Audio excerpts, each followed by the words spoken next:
प्रश्न है।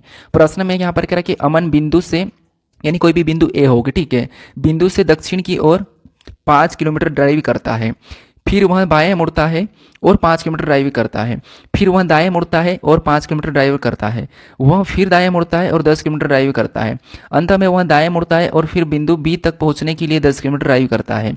तो बिंदु ई पर लौटने के लिए उसे कितनी और किस दिशा में ड्राइव करना होगा? सभी मोड़ केवल 90 डिग्री के हैं। हमें यह प्रश्न पूछ रहा है। अब देखिए दोस्तों, दिशा दूरी आपको पता है, दिशा पता होना चाहिए। दिशा किस टाइप की होती है? कुछ इस टाइप से। मान लो ये एक दिशा में बना रहा हूँ, प्लस का चिन्ह बनाना, ऊपर की ओर जो आपका सिर है, ठीक है, ऊपर की ओर आपका उत्तर होगा, नीचे की ओर आपके पैर में दक्षिण हो जाएगा, लेफ्ट में आओगे तो पश्चिम हो जाएगा, सॉरी लेफ्ट में आओगे तो पूर्व हो जाएगा, राइट में पूर्व हो जाएगा और लेफ्ट में पश्चिम हो जाएगा, ठीक है, ये इतना याद रखना। ये हमारा पूर्व हो जाएगा, क्या हो जाएगा? पूर्व, और ये हमारा क्या हो जाएगा? पश्चिम, ठीक है। तो यहाँ पर हमने यहाँ पर लिख लिया पूर्व और पश्चिम। अब देखिए, ऊपर की ओर उत्तर, नीचे की ओर दक्षिण, इस साइड पश्चिम, इस साइड पूर्व, इतना पता होगा, ठीक है, यहाँ तक ठीक है। ये आपको याद रखना चाहिए और होना भी चाहिए। अगर आपने अपने रूम में या अपने घर में अगर आपने मैप लगाया होगा तो वहाँ पर भी आपको दिखा होगा ईस्ट वेस्ट नॉर्थ, ठीक है, ये सारा आप देखते होंगे। अब देखिए, आपको ऐसा करने के बाद जो प्रश्न कह रहा है वैसा वैसा आपको करना है। कैसे? देखिए, अमन बिंदु ए से, मतलब यहाँ ए मान लीजिए, क्योंकि यहाँ पर ए दिया था ना आगे, ये वाला दिया था, इसलिए ये वाला, ठीक है।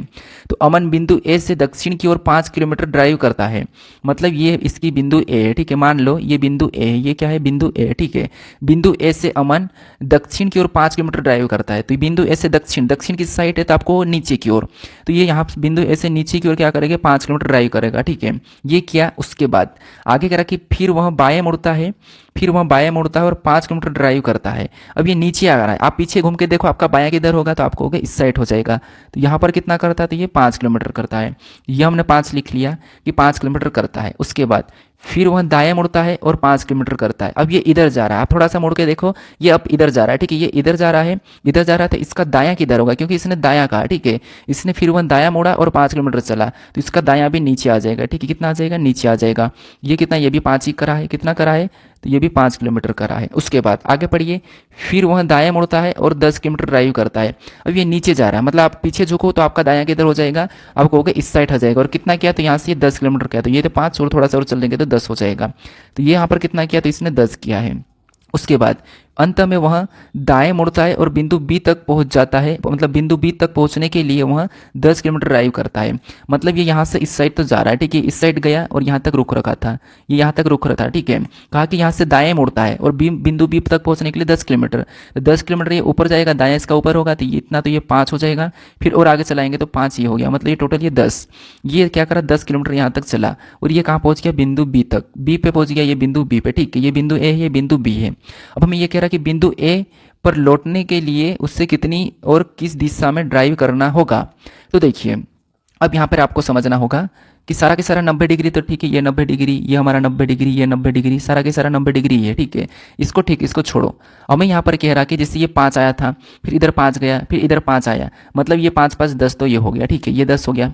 उसके बाद ये अगर ये 5 है, मतलब ये 5 आया था, ये 5 है, तो ये भी 5 है, और इधर 10, मतलब टोटल चला तो 5, ये है, ये 5 है, ठीक है। अब ये 5 5 दोनों की दोनों 10 हो रही है, तो ये भी 10 इधर चल गया था, तो ये भी कॉमन हो गया। मतलब इसने कहा कि बिंदु बी से बिंदु ए पर पहुंचने के लिए इसको कितना दूरी तय करना पड़ेगा? तो ये 5 है, तो यहाँ पर भी 5 होगी। और किस दिशा में? तो इधर वाली कौन सी दिशा है? तो आप कहोगे इधर वाली पूर्व दिशा है। तो पूर्व दिशा 5 किलोमीटर, कहां पर? पूर्व दिशा 5 किलोमीटर। ऑप्शन में देखिए पूर्व दिशा 5 किलोमीटर, तो ऑप्शन नंबर डी में दिया है, तो ऑप्शन नंबर डी हमारा यहां पर सही जवाब हो जाएगा, ठीक है। कौन सा? Option number D. अब चलिए हम बढ़ते हैं प्रश्न 32 पे। अब 32 नंबर का प्रश्न दिया है। प्रश्न में यहाँ पर क्या कह रहा है? देखिए, सबसे पहले हमें यहाँ पर कथन दिया है और यहाँ पर हमें निष्कर्ष दिया है। तो देखिए, कथन निष्कर्ष के प्रश्न आपके एग्जाम में हमेशा देखने को मिलते हैं, तो यहाँ पर मैं थोड़ा सा आसान तरीके से समझाने की कोशिश करूंगा। इसके भी मैंने 2 प्रश्न लिए हैं समझाने के लिए, ठीक है। तो प्रश्न में यहाँ पर क्या कह रहा है? देखिए, सबसे पहले आपको कथन को समझना है, कथन को सत्य मानना है, कथन को अपने पिता के समान मानना है, याद रखना, अपने पिता के समान। तो देखिए, सबसे पहले कथन को पढ़ेंगे तो पहला यहाँ पर कथन दिया कि सभी टेबलेट, सभी की सभी टेबलेट, मान लो ये टेबलेट का मैं टी ही ले रहा हूँ। टी ही क्यों ले रहा हूँ? क्योंकि समझना, हमें पूरा टेबलेट लिखने की जरूरत नहीं, उतना टाइम रहता नहीं है, ठीक है। तो सभी टेबलेट क्या है? तो सभी की सभी टेबलेट ये कह रहा है दवाई है, दवाइयाँ है, ठीक है, दवाई है। सभी टेबलेट दवाई है, तो ये जितनी भी टेबलेट है दवाई है, तो दवाई का डायग्राम टेबलेट अंदर आ जाएगी और बाहर से बन जाएगा।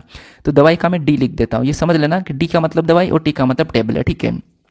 तो ये डायग्राम टी वाला टेबलेट का है और ये कलर वाला दवाई का है। अब दूसरे को पढ़िए, दूसरा क्या कह रहा है? दूसरा हमें यहाँ पर कह रहा है कि कुछ दवाई मरहम है, कुछ दवाई मरहम है, कुछ दवाई मरहम में करा, तो हमें यहाँ पर दवाई के कुछ हिस्सों को लेकर हमें क्या करना है, मरहम बनाना है। मरहम का मैं एम लिख देता हूँ, ये मरहम हो गया है, ठीक है। हमें यहाँ पर टेबलेट का हिस्सा नहीं लेना है, क्योंकि इसने कुछ दवाई कहा तो हम दवाई वाले को लेंगे। ऐसा डायग्राम बन चुका है। अब ऐसा बनने के बाद हमें ये देखना है कि इसके बारे में अब निष्कर्ष क्या कह रहा है, ठीक है। तो निष्कर्ष देखिए, सबसे पहले डायग्राम आपको समझ में आ गया कि सारी की सारी जो टेबलेट है वो दवाई के अंदर है और कुछ दवाई मरहम है, ये इतना समझ में आ गया। अब पहले निष्कर्ष को देखिए कि पहला निष्कर्ष क्या कह रहा है। पहला कह रहा है कि कुछ टेबलेट मरहम है। क्या आपको यहाँ पर कुछ टेबलेट महरम दिखाई दे रही? तो स्पष्ट आकृति में तो नहीं दिखाई दे रही। क्या आपको महरम और टेबलेट का कोई आपस में संबंध कहा था? कथन में कहा था कि महरम और टेबलेट में कुछ संबंध है, कि महरम टेबलेट है, कुछ महरम टेबलेट है, या कुछ टेबलेट महरम, ऐसा कथन में कहा था? नहीं, हमें तो कथन में कहा ही नहीं, तो हम यहाँ पर क्यों कहे? एक तो कथन में नहीं कहा और हमें यहाँ पर कहने के लिए कह रहा, और स्पष्ट रूप से हमें यहाँ पर भी नहीं दिख रहा है, तो ये हमें गलत कह रहा है। पहला हमारा गलत हो गया कि कुछ टेबलेट मरहम है, तो नहीं, स्पष्ट रूप से हमें ये गलत कह रहा, तो पहला गलत है। अब दूसरे को देखिए, दूसरा कह रहा कि सभी महरम दवाइयाँ हैं। क्या हमें यहाँ पर कथन में कहा था कि सभी की सभी महरम दवाई है? नहीं, हमें तो यहाँ पर कह रहा था कि कुछ दवाई महरम है, ना कि सभी। हमें तो कुछ कहा था, लेकिन ये क्या कह रहा है, ये ऐसा कह रहा है कि नहीं यार, यहाँ तो सभी सभी महरम दवाई है, तो सभी तो नहीं है। हमें तो कथन में, यानी कि हमारे पिता ने तो कुछ कहा था, तो फिर ये सभी कैसे कह सकता है? हमें तो हमारे पिता ने कुछ कहा था, ये सभी कैसे कह सकता है? तो हमें कथन में भी नहीं कहा और यहाँ पर भी नहीं दिख रहा, हमें यहाँ पर सिर्फ कुछ दिख रहा है, तो इसीलिए ये भी गलत है। तो दोनों की दोनों जो निष्कर्ष है, दोनों की दोनों गलत है, दोनों की दोनों निष्कर्ष हमें गलत कह रहा है। तो दोनों ही अनुसरण नहीं कर रहे हैं, तो ऑप्शन में देखेंगे न तो पहला और न ही दूसरा, तो वो हमें ऑप्शन नंबर डी में दिया है। तो ऑप्शन नंबर डी हमारा यहाँ पर सही जवाब हो जाएगा, ठीक है। अब आपको समझ में आ चुका होगा। अगर नहीं भी आएगा तो थोड़ा सा पीछे करके देख लीजिए। हम आगे बढ़ते हैं इसी टाइप के प्रश्न पे। अब प्रश्न हमारा 33वां दिया है, ये भी सेम टाइप का प्रश्न है, कथन है निष्कर्ष है। सबसे पहले आपको कथन को समझना है, कथन को सत्य मानना है, यानी कथन को पिता के समान मानना है। उसके बाद उसके बारे में निष्कर्ष क्या कह रहा है हमें ये देखना है। यानी अगर निष्कर्ष कह रहा है तो वो कथन में कहना चाहिए तब, नहीं तो नहीं, ठीक है। देखिए कैसे, अब यहाँ पर देखिए, पहला हमें जो कथन कह रहा है वो क्या कह रहा है कि सभी अनानास पपीते हैं। यानी यहाँ पर देखिए, ये सभी अनानास, ये क्या है, सभी की सभी, मान लो ये अनानास, अनानास का भी मैं ए ले रहा हूँ, ये सभी की सभी ये अनानास है, ठीक है। और कह रहा है कि सभी सभी मतलब सभी अनानास, यानी सभी अनानास पपीते हैं। तो जितने भी अनानास से पपीते हैं तो ये मैं पपीता के अंदर बना लेता हूँ, ठीक है। तो ये पपीता का पी और ए का अनानास, इतना समझना ना। आपको पूरा कोई लिखने की जरूरत नहीं कि अनानास पूरा लिखो फिर पपीते पूरा लिखो, इतना समय नहीं है, ठीक है। अब दूसरे को पढ़िए। दूसरा हमें क्या कह रहा है, दूसरा जो हमें कह रहा है कि सभी पपीते, यह सभी पपीते नाशपाती है। जितने भी पपीते हैं सभी की सभी नाशपाती है। तो पपीते को पूरे को हम नाशपाती के अंदर बनाएंगे। हाँ, भले ही अनानास इसके अंदर आ रहा हो कोई दिक्कत नहीं, लेकिन पपीते को हम पूरा की पूरा नाशपाती के अंदर बनाएंगे और ये हमारा नाशपाती का डायग्राम बन गया है। डायग्राम ऐसा बना है, ठीक है। यहाँ पर कह रहा है कि सभी अनानास पपीते है, तो ठीक है, जितने भी अनानास पपीते के अंदर है, सभी पपीते नाशपाती है, तो ठीक है, नाशपाती के अंदर सारे पपीते हैं। अब ठीक है, अब देखते हैं कि ये निष्कर्ष क्या कर रहा है, क्या निष्कर्ष गलत कह रहा है कि सही कह रहा है। तो देखिए, हमें यहाँ पर कह रहा है कि सभी अनानास नाशपाती है। क्या कह रहा है, सभी अनानास नाशपाती है, ठीक है। क्या आपको यहाँ पर सभी की सभी अनानास नाशपाती दिखाई दे रहा है? क्या आप कहोगे सभी की सभी अनानास, सभी की सभी अनानास नाशपाती दिखाई दे रहा है? तो यहाँ पर जो अनानास है ये पपीते के अंदर है और पपीता इसके अंदर है। तो यहाँ पर देखिए, कथन में कह रहा है कि सभी की सभी अनानास और पपीता का मतलब अनानास और नाशपाती का कोई कहा नहीं था, हमारे पिता ने तो नहीं कहा था। अब यहाँ पर समझना कि अनानास जो नाशपाती है ऐसा हमें कहा नहीं था, लेकिन यहाँ पर एक बात आपको याद रखना कि जब जो अनानास है ये पपीता के अंदर है और पपीता खुद अनानास के अंदर है, खुद पपीता मतलब खुद पपीता नाशपाती के अंदर है, खुद पपीता नाशपाती के अंदर है, तो फिर हमको भी तो उसके अंदर रहना ही पड़ेगा। यानी अगर मेरा कोई भाई है, ठीक है, मेरा भाई है, ठीक है, और मेरा पिता है, तो जो अगर मैं उस पिता का मतलब मैं पुत्र हूँ, तो मेरा भाई जो वो भी तो उसका ही पुत्र होगा, मतलब होना ही पड़ेगा। अगर वो नहीं कहेगा तब भी कह ही नहीं सकता कि वो तो होगा ही, क्योंकि वो उसके अंदर है ना, मेरा भाई है। तो इसीलिए ये तो ऑलरेडी उसके अंदर है, तो ये सही है कि सभी अनानास नाशपाती है, क्योंकि अगर ये सभी नाशपाती पपीता है और पपीता इसके अंदर है तो ये भी हो जाएंगे।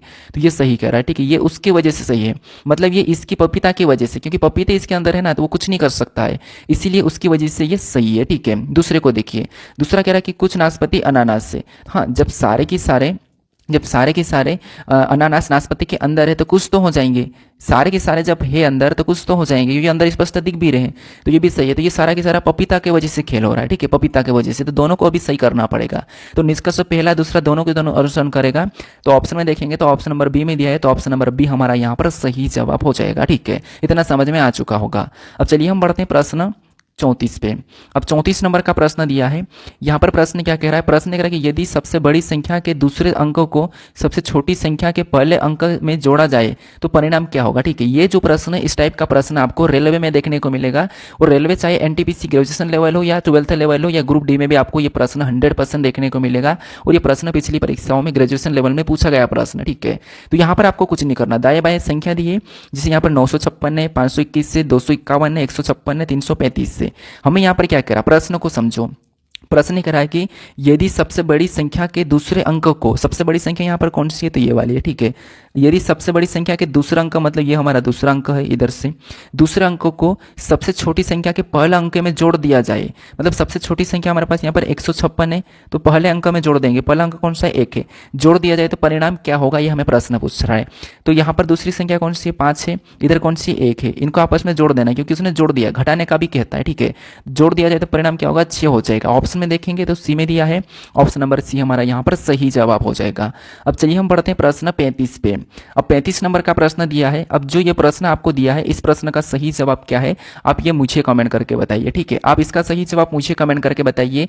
बाकी आप इस चैनल को अभी तक सब्सक्राइब नहीं करो, ठीक है, बाकी अभी तक आप इस चैनल को सब्सक्राइब नहीं करे हो तो आप यहाँ पर एक लोगो दिखाई देगा, उस लोगो पर क्लिक करके आप चैनल को सब्सक्राइब कर लीजिए।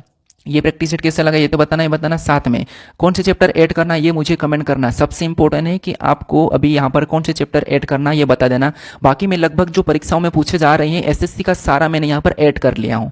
कैलेंडर घड़ी वैसे पूछता नहीं है, लेकिन तुम बोलोगे तो मैं कर लूँगा। ठीक है, तो ये मुझे जरूर कमेंट करके बताना। बाकी इस वीडियो को शेयर कर दीजिए, वीडियो को लाइक कर दीजिए, साथ में बस वीडियो को हाइप कर दीजिए दोस्तों। हाइप का ऑप्शन आपको कमेंट में देखने को मिलेगा, प्लीज़ आप हाइप कर दीजिए। ठीक है, तो चैनल पर नहीं हो तो सब्सक्राइब कर लीजिए। बाकी हम मिलते हैं नेक्स्ट वीडियो में।